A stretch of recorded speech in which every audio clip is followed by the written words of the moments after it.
stage, it always makes me so nervous. Like, I feel like I'm actually on stage alone, but welcome. We're so excited to have you. We're excited to talk about RevOps and sales and learning how to connect on a deeper level and build a strong collaborative relationship between the two.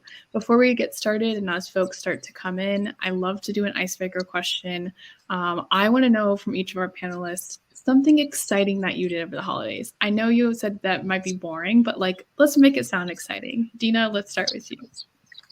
This is going to be very, I think, fitting with my ops role and just how I think about organizing things. I organized my entire closet and our pantry area. I went home to my parents' house and cleaned out my childhood bedroom. So I don't know if that's interesting or exciting, but it was for me. I did a lot of donations and just a lot of organizing over the holiday break.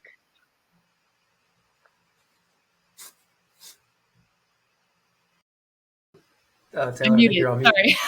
I was saying I like organizing. I think that's very fun, and you're speaking to my soul, so I'm interested in that. Callie, what about you?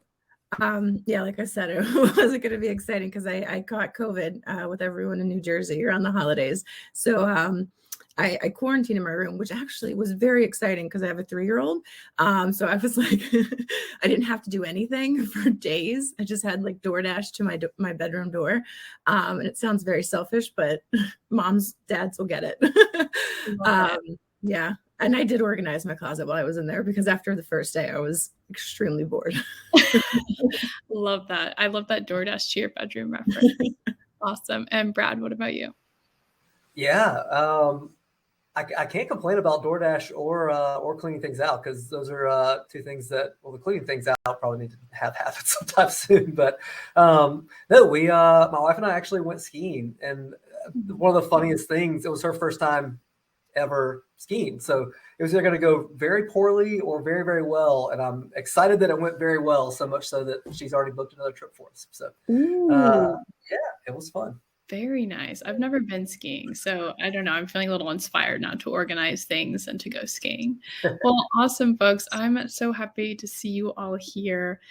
Today's event, which we're going to get started with pretty soon, is hosted by the team at Modern Sales Pros. That would be me. I never introduced myself. I'm Taylor Kayberry, part of the MSP team. And if you're not familiar, we are what we consider the world's largest revenue leadership organization or community. For those in sales, we help you to see around corners that you might not even know are there, or answer questions that you're struggling to answer on your own. And you will be invited to our community if you are not a part of it afterwards. And we hope to see you on more of these events. Enough about our team. This event is sponsored by the folks at Sonar. So Brad, I'm going to pass it back to you so you can talk a little bit about Sonar. Fantastic. Thanks, Taylor. Well, again, thanks for having this set up and for including us. We're excited to be sponsoring with MSP.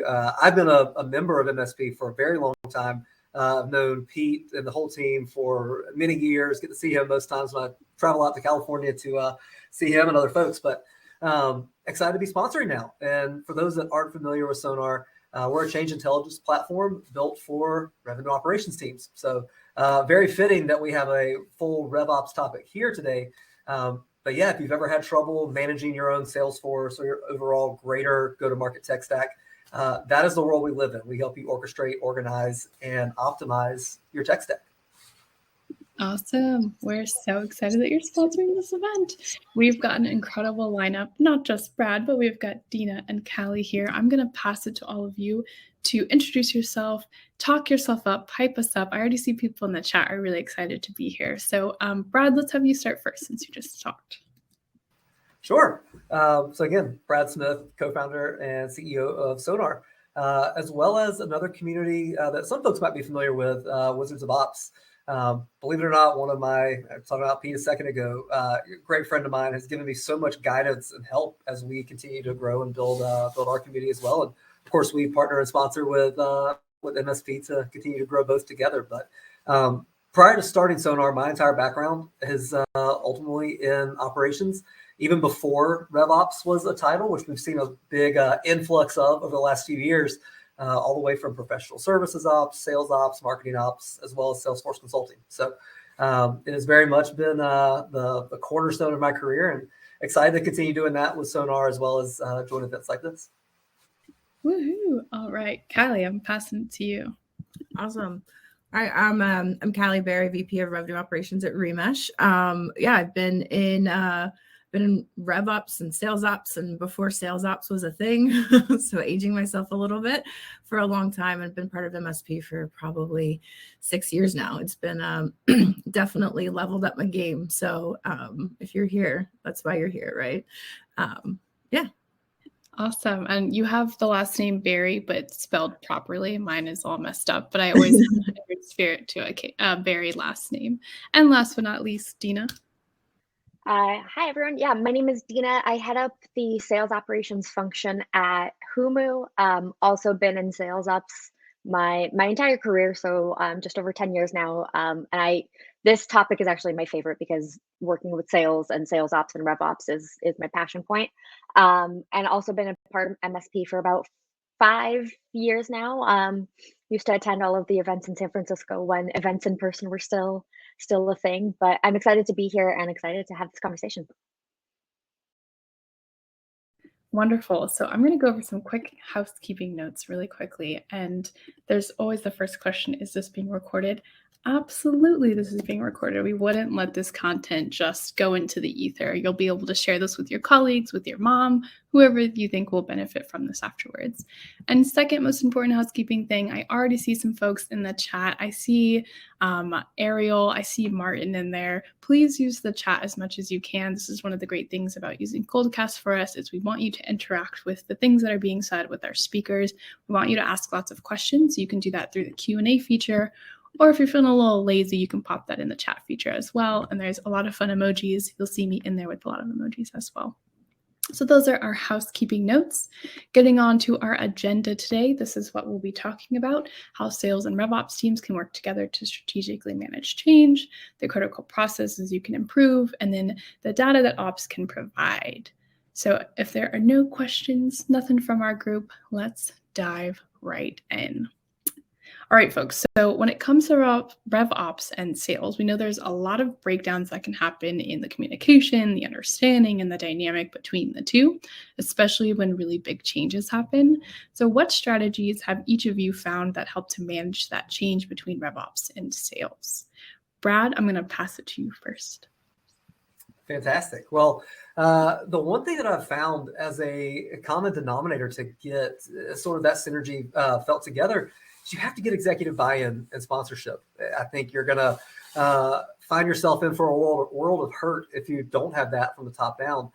I think the unique part to this is sales and RevOps sometimes report into the same channel. Sometimes they don't. Sometimes they ultimately roll up to a CRO or a VP of sales. Sometimes we see that sitting in finance. That really just depends on how your company is evolving, the way that you're looking at it. But ultimately finding someone who at the very top will sponsor these ideas, sponsor the ways that you want to get these new initiatives done. It can be a rough road ahead. If not, you can have the best of intentions, the best design, the best solution. But if you don't have executives from the top making sure that that gets rolled out successfully, you're going to be, like I said, in for a little bit of pain and maybe unneeded suffering if you don't get that. The one other thing that I'd always just point out, a lot of us here, especially on this call, are going through some hyper growth stages.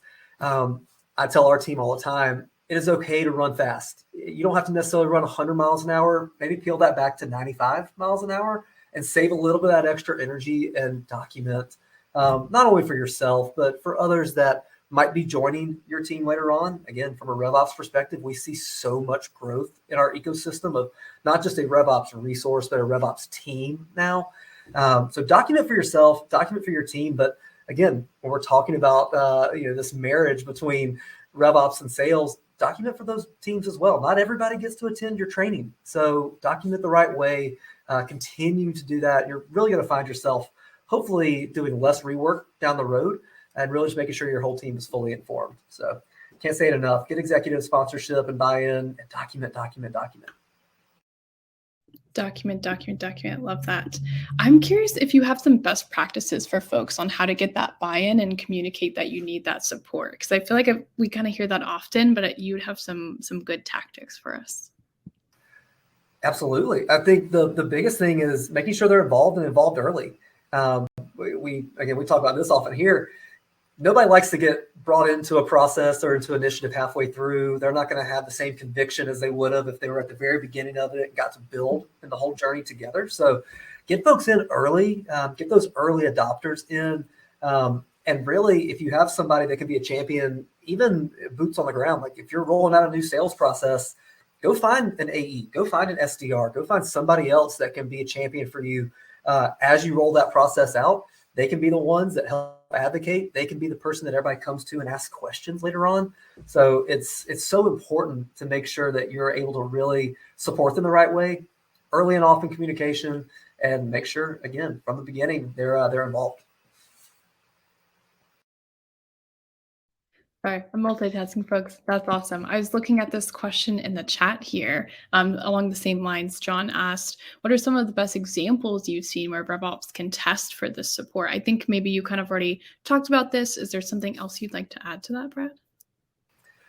Absolutely. Don't boil the ocean. If you have a good idea, go get one or two very small, I'm going to call them easy wins. We know nothing really comes easy these days anymore, but you can really get some momentum built if you get a couple of small micro milestones figured out along the way.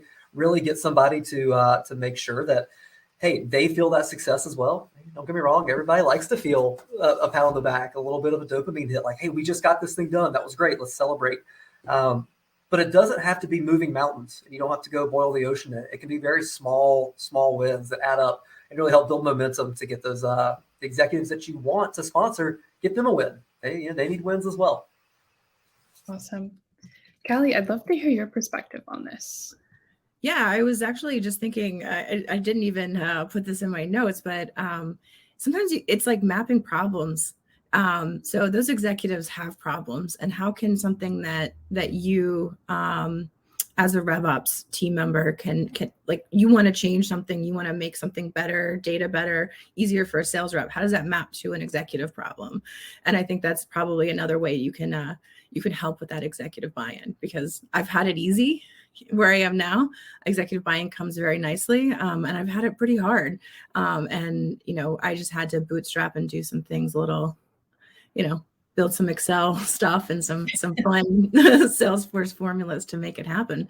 But yeah, I would say, in addition to executive buy-in, that's, like Brad said from the top, I really like the idea of getting sales or RevOps, so it's sales, CS, marketing buy-in from the bootstraps at the bottom up. And I think that's really important to have an evangelist, like Brad said, right? I've rolled out tools where they kind of understood why they needed it, but until someone stepped up and said, this is how I'm using it and this is how awesome it is, I didn't have the same engagement. Once that happened, engagement just, it went through the roof.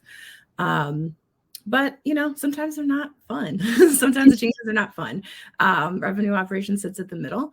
So you're getting requests from the CRO, the CFO, the CEO to make changes. You need this new data point. Sometimes getting those data points, those changes implemented, put a burden on the individuals using the system. They might have to add an extra data point. I mean, something as simple as close lost reasons and additional detail, right? Everybody needs it, but how do you make things like that easier? I like to make things better somewhere else. So how can I give them better reporting? Hey, if you enter this data point, how this is the reporting or the dashboard that I can show you now that you have this data input into Salesforce. Or how can I use the tools that we have, like the add-ons for like data enrichment? Maybe it's, some bulk data enrichment, made their life a little bit easier because I know I'm making it a little bit tougher. So a little bit of a carrot stick approach to a lot of the changes that I try to manage. Because a role here isn't to make their lives harder. It's to, make it easier while getting the business running as well. Love that. Love to make things better somewhere else. That's you take away from me. And last but not least, Dina, we'd love to hear your thoughts on this as well. Yeah, I think Callie and Brad covered a lot of what I would do as well. And I think when you're thinking through a Tiger team and thinking through who can I get help with buy-in early on, it's trying to figure out, back to Brad's point, like, what are you trying to solve? And then figuring out who are the people that can get you there. So if it's a big technical lift for the sales team. Find someone that's not as technical, maybe someone that's usually anti a new Salesforce process, and see if you can bring them in earlier in the process. Maybe they'll help you identify something that you're trying to overcomplicate, and they can say, you know what, this is too many button clicks. And so you can go back and be like, okay, how do I simplify this process overall? Or maybe you're working on lead routing. Talk to the SDRs about how they want to see the leads come in, or to the individual sales reps. It's who is going to be key for whatever project you're working on. It doesn't always have to be the same people or always the most vocal one. It could be the person that struggles the most technically, or the person that's most advanced technically. Whatever you're trying to solve, find those people that are going to help you. And then, to what Brad and Callie said, those are the people that are going to be your champions for whatever project you're actually working on. Those are the people that, as you roll this out, if there's a problem, they're going to be the ones like, oh, I got this. You don't have to bother Dina. Like, I can help you with whatever this project is. And the last thing I'd say, I think, depends on the size of your organization. I've worked in larger organizations before as well. Sometimes if it's a really big change, you really do need to go to every single team meeting and just have a Q&A session. And I've done that before with large changes, with really large teams, where sending out an email or documentation sometimes just isn't cutting it. And if you really, really need buy-in, spending that extra time of going to team meetings. If you have a larger operations function, split up, divide and conquer, have each ops person go and communicate the message. But that's really, really going to make a big difference, because what I've noticed is people who are against change just don't feel like they're part of the process, and they don't know what's going on. So what can you do to make sure that they feel included and make sure that they're not scared by whatever change you're implementing? Awesome. Any other comments from our speakers on this? Cool. All right. I got some key takeaways from y'all. I'm seeing find your champions, make things better somewhere else, and early involvement. So we've got our strategies for managing change, and I want to move on to the next topic, which is about processes. Here we go. About processes. And we're getting to this facet of alignment that I think can be really difficult. So Dina, I'm going to start with you again. We'll do a little circle. What critical processes can you improve for a better alignment between sales and RevOps? This is my favorite thing to do, is sales engagement rules. And if you have a larger organization, this could be customer success engagement rules, marketing rules, some sort of rules that everyone knows of, like what's happening when. Publish how lead routing works, publish who's supposed to go after what account and what territory definitions are. If you have a strategic account list, publish that. If you have really anything, you publish it. And that's not saying that you won't have disputes. You will. Headquarter locations, bookings, miscrediting, things like that. But the fact that everyone has the same resource of what to go to, I think sales engagement rules is like the number one thing I do in any organization that I come in. And that also, whether you're a small company and you have under 5 employees, under 5 sales reps, or under 5 RevOps folks, that works. If you are in a sales organization that has 1,000 sales reps, obviously way more important, but also works there. So publishing rules, reinforcing them, reinstilling them, and then reviewing them every single year as your business model changes and grows. It's one of my favorite activities, is actually publishing and reviewing sales engagement rules. I don't know why, but it is. I wonder if that correlates to your love for organizing closets. I think it's because it creates order where there's chaos. And we can have conversations about, where an account goes, or why a lead got misrouted, or et cetera. And we can fix certain things, but rules are rules, and you got to follow the rules. So I say there's plenty of rule breakers out there, but I'm just not one of them. Awesome. Callie, do you have the same excitement for this? I don't. I'm sitting here going, I need to be as excited as Dina is about creating that. It's one of those things that we've always done. I feel like I've always done a little ad hoc. We have, some rules of engagement, but a really good engagement rules is robust, and it talks about all of the things that Tina said. And I have not gotten there as nearly as well as I should have. So maybe I'll just call Dina to do mine. But I don't know if you want to move to the next point. Yeah. I really like the idea of feedback loops. And if you guys follow any other RevOps folks on LinkedIn, this is a pretty common topic, and it's pretty dear to my heart, because I think that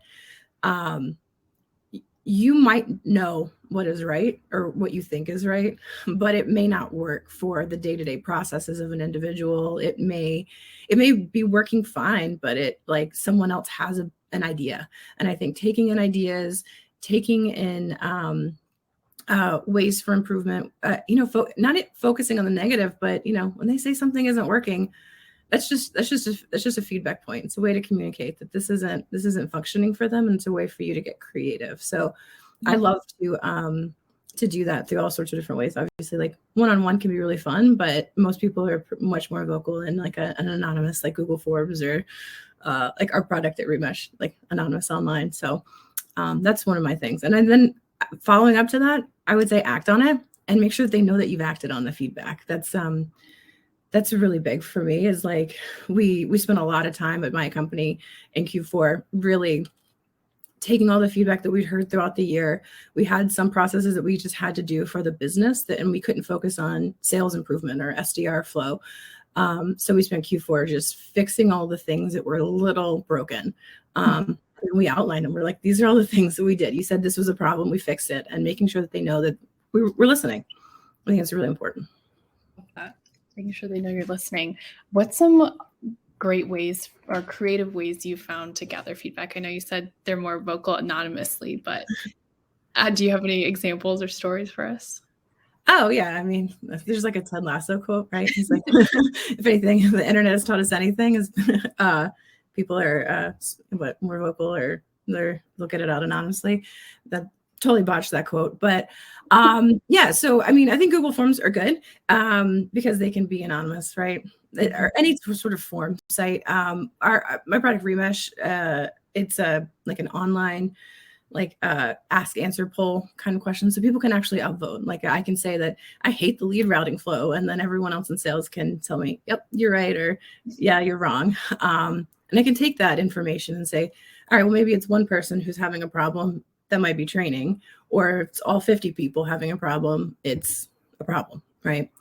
Obviously not everyone can do that. So I say any form thing yeah, it can work really well.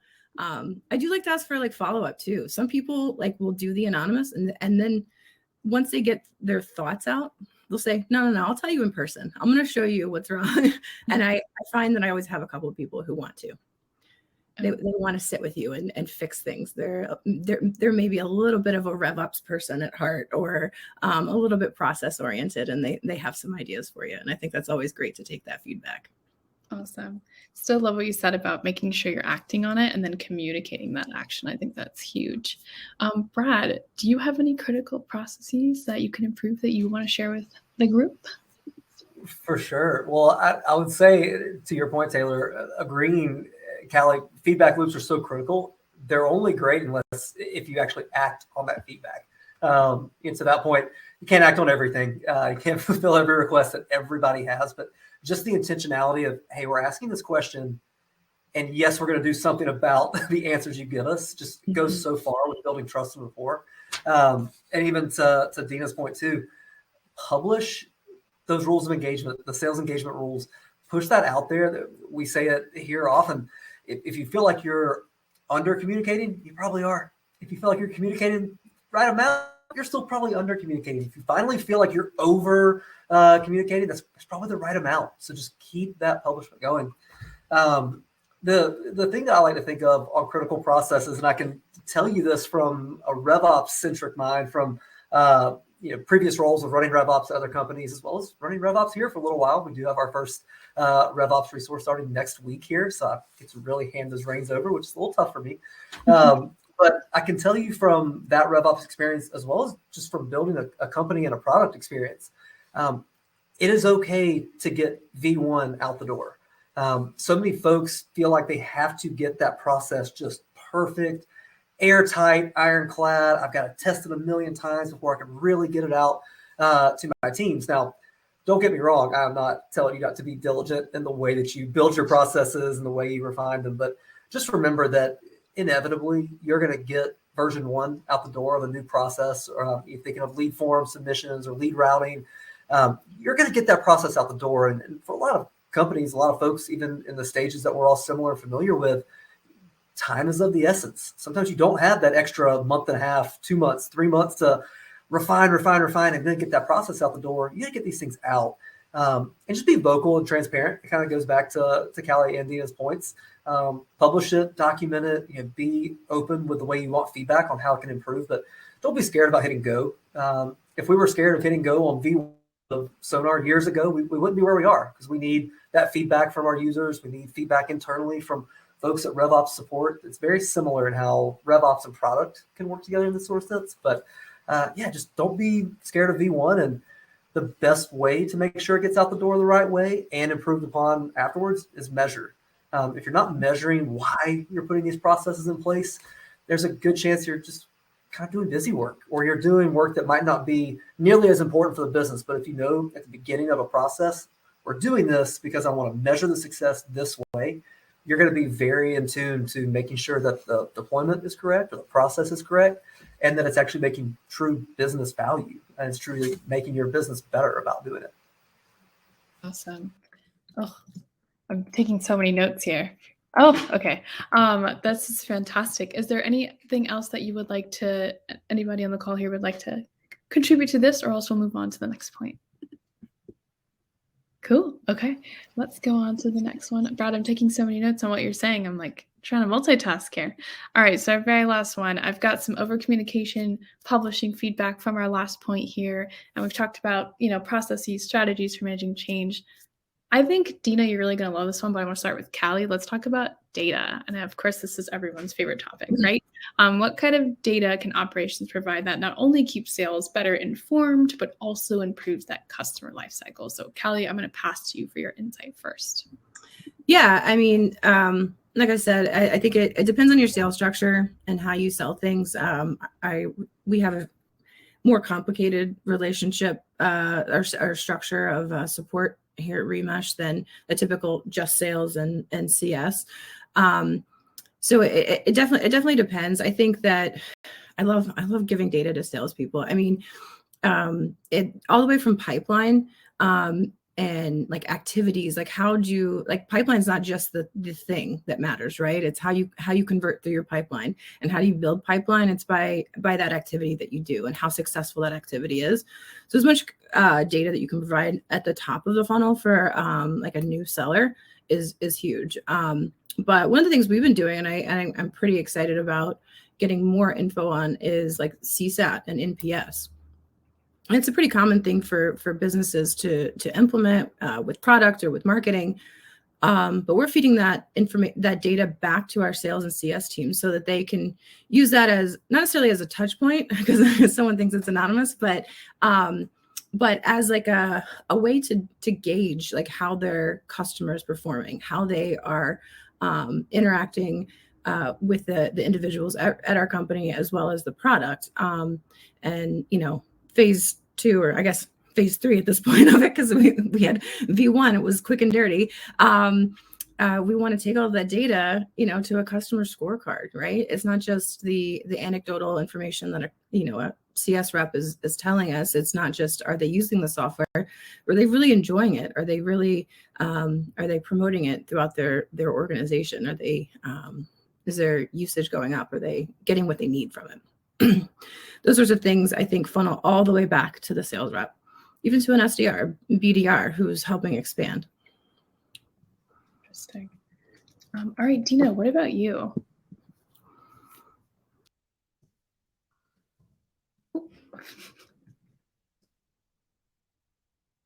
Sorry, my mute button went away.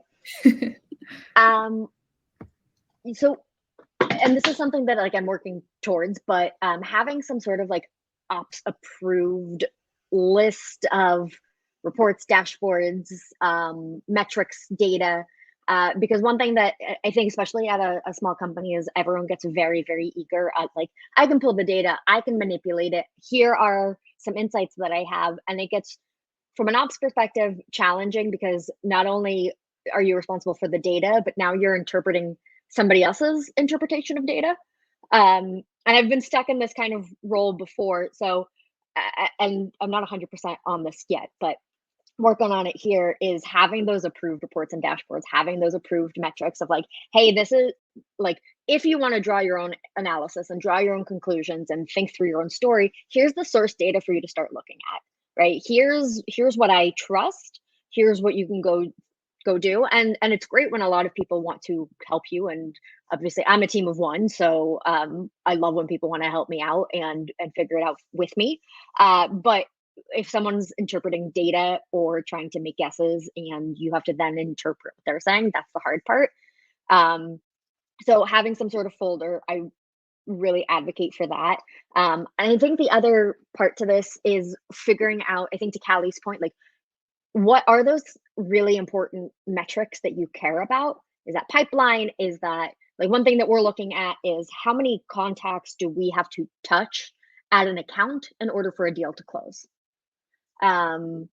It's just one thing that we're starting to figure out. Like, is it 5 people? Is it 10 people? Is it one? Like, how many do we need to talk to? Is it certain things that you're saying on a call that are more likely for a deal to close or not to close? So figuring out what those important metrics are and then feeding that back to sales and CS and whoever you're reporting back to, I think that will help you. Awesome. And last but not least, Brad. Yeah, absolutely. Well, we've talked about data a lot in so many circles, especially in the RevOps world. And one thing that I always hear so many people give advice on, and I'll just share this, from sort of aggregating it from all the different conversations, focus on leading indicators versus lagging indicators. It's so easy to get stuck in lagging indicator world and almost in data quality. And an example of that is there's a lot of times, everybody on this call especially, but a lot of folks that are listening, you are in charge of sort of being that data gatekeeper and making sure that that's high quality stuff. But you're also in charge of helping provide that in retrospective mentalities. Like, hey, we've got a board meeting coming up in a couple of weeks. We need to look at retention information, right? And you can be very proud of yourself for saying, you know what? I know this retention number is 100% perfect because I know how to track it. I know all the moving parts, I know the mechanisms. Didn't really help if the retention wasn't great or not.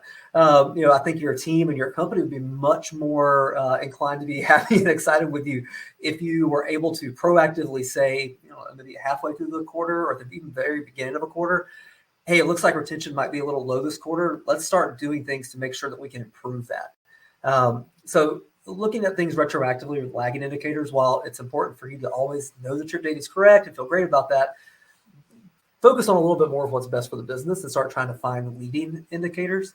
One of those that we've looked at here, when we run trial motions, so you can use Sonar for free, right? And we started looking at our conversion metrics for trial customers, and we got a great metric there. It wasn't until we were really intentional about, hey, let's look to see what's really providing success. And once we found out, if you get 3 people inside of one of our trials, it increases the conversion rate by 40%. Pretty dramatic increase. And I think any company would love any sort of increase by 40% just by knowing 1 or 2 small things. Proactively putting that back into the beginning of a sales cycle now, like, hey, let's get you through this trial. Who else on your team do we need to invite? Sonar works better together with groups. We can easily say that, but now we have the data to prove it. And now we can go in and start looking at leading indicators as we look at a forecast or look at a pipeline at the beginning of a quarter. How many of our trials have 3 or more people using them? That's going to be so much more of a telling story for us as we go throughout that customer journey. So always look at leading indicators. Not to say lagging indicators are bad, but you just can't do too much of those. Callie, you mentioned CSAT as far as that and NPS. One of the things that we look at from a customer standpoint, focus on that first 90 days of a journey. You focus on all 365 days of some customer's journey, but you can learn a lot in those first 90 days, so much so that you have another 3 quarters worth of time to fix anything that might have gone bad. But if you're not looking at the first early adoption side, those leading indicators of it, you have to be careful. You don't want to get caught off guard. I think so many times when it comes to data analyzing and just understanding, it can be really easy to fall into the trap of vanity metrics. I will not start rattling off every vanity metric that I think is out there. There's a good chance that I would say one of them, and somebody be like, hey, that's my favorite metric that we track. So I won't offend anybody, but be sure that if you're tracking something, make sure that it's actionable. Better said, don't just track data to track data. We don't totally index on if customers of ours in New Mexico do way better than customers of ours in Colorado. There's not much like real substance there, state by state. So just you can track that and say that you've got better, saturation of customer cohorts in one state or not, but it doesn't really change the way that we take action on that. So, be careful not to get too confused by vanity metrics. And as a RevOps gatekeeper of creating the right fields and making sure you're tracking KPIs, push back a lot. Say, hey, I realize you want to track that sales leader or marketing leader or success leader. Why? What action are you going to take after I build that field and make sure you get the right report with it? How is this actionable? That'll really start to suss out some of the vanity metrics that some folks might want to start tracking. Awesome. I was even going to ask you some red flag vanity metrics, but I love what you said much better. Make sure that it's actionable. And that's all you really need to know, right? Any other insights from the folks on our panel? I don't see a lot of questions in our Q&A or in our chat. We'd love for you to start asking some more. Anything else from anyone? Cool. All right. And we can wait a little bit for Q&A. And while folks are putting their questions in the chat, I'd love to gather some key takeaways from you all. So if you had to sum this up, everything that you said in like a tweet, I don't know how long tweets are because I'm not on Twitter, but maybe 1 or 2 sentences, how would you package this up? Does anyone want to volunteer first? Or Dina is looking like she's ready to go. I also don't have Twitter, so this may be too long, but Okay. Something around like actionable process. And something around, I'm going to go with that. That's, actionable process. I like that. Yeah, we're going to go with that. Keep it real short. 2 words. I thought you were going to get something back to your closet or like a vacation, but I like that. I think maybe if I had like a couple minutes to like write out a sentence, like maybe I'd buy some like storage bins for my data. Ooh. And like clear containers with labels and things. Like we could go down that path, but okay. Bed Bath and Beyond in your like data. Love it. Yes, exactly. Bed Bath and Beyond your Salesforce. Yes, love that. Callie, what about you? God, I almost want to build on that. I like it's like actionable insights and data, but get buy-in. Go, move at the speed you need to get data. Right, go to view 1. I liked that a lot, and measure. And measure. Love it. Yeah. All right, Brad, bring us home. What are you going to give us with your key takeaway here? Yeah, it's going to be hard to beat both of those, but I'll keep it short in those sort of couple word phrases. Answer the why. I think too often, and again, talking with so many RevOps folks, we're very tactical. We know how to go build great solutions. There are times that I found myself asking this, like, Brad, wait, why are we going to go do that? We know how to go do it. Do we know how to go build a new process in Salesforce or build a validation rule or update a different system to do something for us? Of course we do. That's why we do it. We do this why we love it. Answer the why first. Like, why am I going to go do that? Time is the most valuable asset that we all have.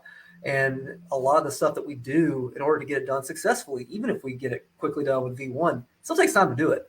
So balance your time commitment to doing something with answering the why. Like, why are we doing this in the first place? What business outcome? Back to Callie and Dana both said this. They both have to have business outcomes. Like, we have to have something that actually measures and improves our business. Answer the why. Answer the why. Answer the why. I love it. Answer the why. Bed Bath and Beyond. Measure. Here we go.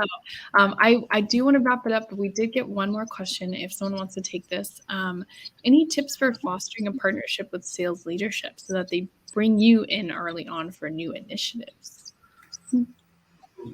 The first thing, and I was writing my notes down earlier. The first thing that I would say, I'm going to go back to Callie's point. Map something to that executive's problem. Like, if you want partnership, hey, scratch somebody's back. I'm sure if you're answering a big problem, you're answering their why, or you're providing a solution to them that is tough for them to manage. obviously they're asking you because they need your help. They can't do this alone. They can't do it by themselves. So if you're able to bring value to them, answer their why, get them a win, you're going to quickly be able to get somebody on board. And I think that bidirectional partnership is going to be great when you are faced with a tougher challenge. You go right back to that executive and say, hey, I need your buy-in the same way that you've got mine when I'm helping you roll out processes. I'm rolling one out now and really need your support. So it's bidirectional. Love that. I have one quick add to that as well.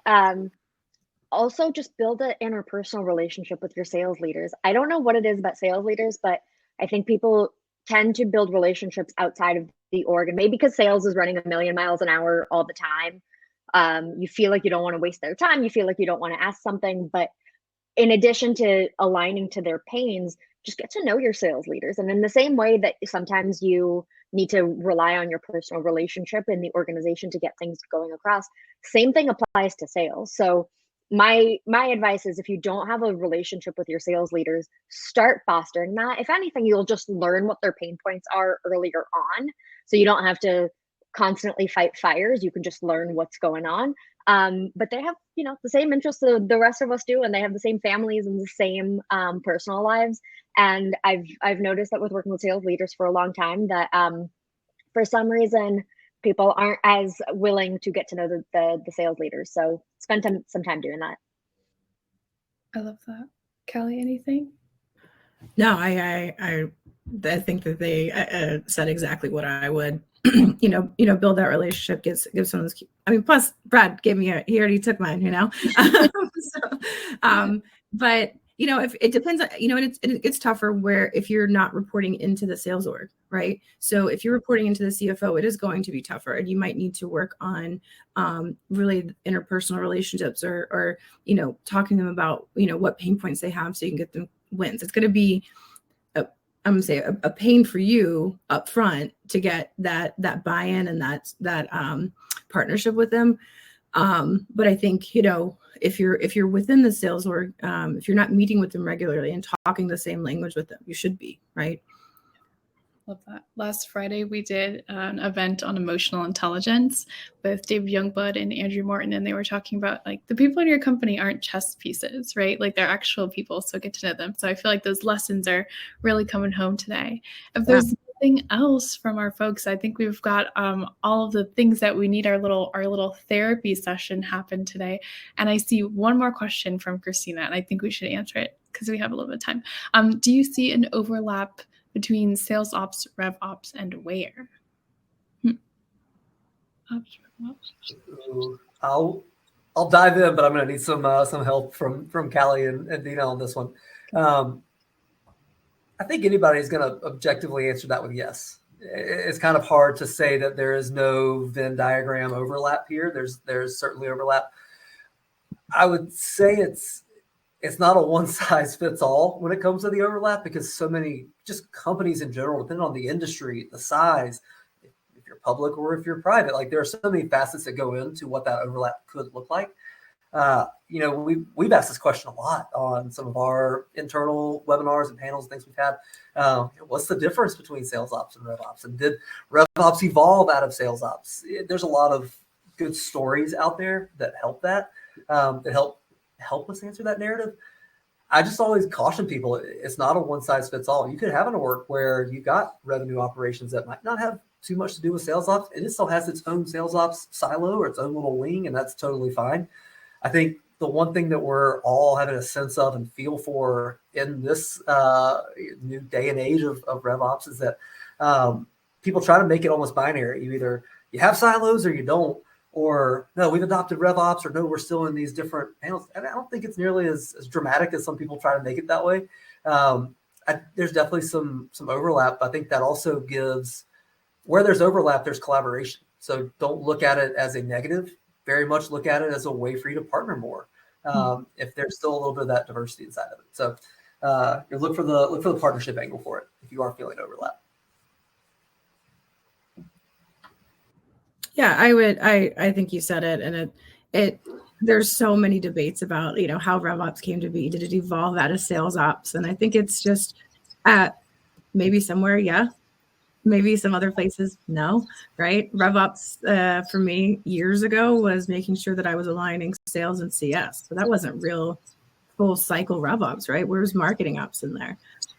Marketing ops at my company reports into marketing now, but we have a deep collaboration. So it doesn't matter as long as you're focusing on the right behaviors. It's however your company is structured could be the right way. Yeah. I would agree with all of that. It's all depending on how your company is structured, what's important, what the initiatives are. We're in the process of hiring marketing ops, and marketing ops will also report to marketing. We don't have, we're a smaller company. I head up sales ops, but I do a lot of CS ops. Does that make me revenue ops? Maybe. Is my title sales ops? Yes. But like, that doesn't mean that I'm not doing CS ops work or helping out marketing until we hire a marketing ops person. As we grow and we hire CS ops and we hire marketing ops, like, do we all transform into revenue ops and all turn into and have a finance ops person? I don't know the answer to that. So I think it's to Brad and Callie's point, it's what your business goals are, it's how you're structured, and it's all about collaboration. It's all just making sure that you're working towards the same goal, and you're working in the same systems. Awesome. Yeah, one thing that I found really funny, and I'll watch y'all's sort of reaction to this. I think you'll find it funny. We were on a call the other day, and I'll apologize to Jeff or Rosalind because I can't remember who said it, but I loved it. They said something like, "No, I'm going to start off by answering what revenue operations isn't. Revenue operations isn't a help desk for your sales force. I'm sorry. If you think that we're just the help desk and you want to come over here because you're locked out or because you're running into a validation rule, that's not exactly what it is. We're not just the janitors to clean up all of your systems. There's a huge strategic aspect to it. And so I think to tie that together, I think Dina and Callie both said this beautifully. There's so much strategy that's involved with this, and you can put the title of it away for a little while. Pick whichever side you want to and run with it, but don't treat RevOps or sales ops for that matter just as your help desk or your IT support because you've been locked out of Salesforce. Sure. Can we reset your password? Of course. But there's a lot more that goes into the business. I think having a certain level of empathy across the business, especially on the sales side, knowing what goes into the RevOps world is a key part to that. I think that's the perfect way to end this. Unless anyone has anything, I love that. Just like we're not a help desk. Awesome. Well, there's no more questions in the chats, and we're ending a little early. I think that's totally okay. We can have lots of meetings to go to. You can put what you learned today into practice 13 minutes earlier than you would normally. But I just want to give a huge thank you to Sonar for sponsoring this event, to our speakers, Brad, Callie, and Dina. It was so wonderful to have you. I learned so much. I hope the rest of our audience did as well. And thank you to the folks who attended this event with us on a Monday. It's a rainy, snowy, weird day in New York. So I'm so happy to be with you all and learning lots. I hope to see you at some more events. And thank you once again. Bye, everyone. Thanks, everyone.